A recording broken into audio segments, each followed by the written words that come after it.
When I saw the opportunity to become the Restorative Justice TOSA here at Abbott Middle School, I thought it was interesting that we were finally taking a look at expanding our ways of how we can solve problems that are occurring at our schools.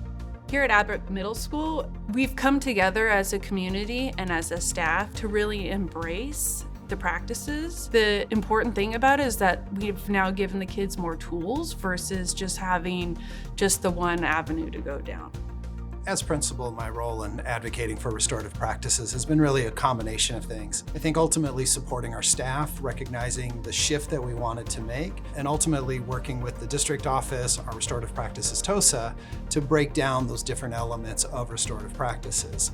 Ms. Afoka, she helps students talk out things with others if they have issues.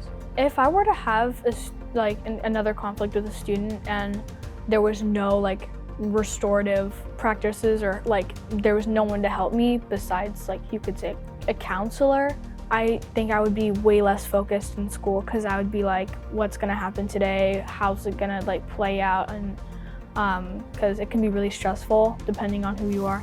It is really impressive that students can sit down and have these conversations. I think oftentimes we might think they're too young or, they don't need it or things like that, but they really do benefit from all of these things. Restorative practices has had a huge impact on how I feel teaching in a classroom, because when they are supported in conflict resolution or in mental health, they can focus on their work and their learning. So when those issues are able to be resolved, really resolved at the root, then students can just learn in a classroom.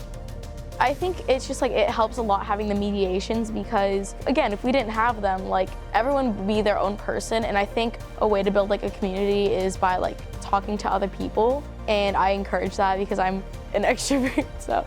Historically, we've had a large number of Latinx students suspended, but with the introduction of the restorative practices, we've been seeing our numbers decreasing substantially. The changes that I'm seeing is that our community is growing. Our community of students, they're talking more, as well as the staff members, because teachers are also participating in the circles. And that also creates another connection for students here on campus.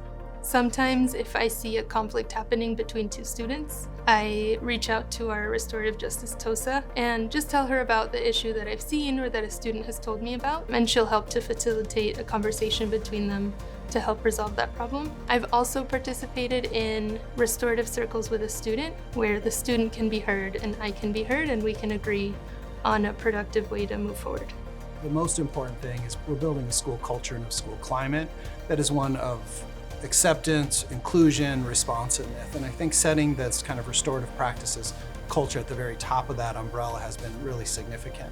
Every process that I've gone through, I think I feel better about everything. Knowing that there is someone on campus who can help is really awesome.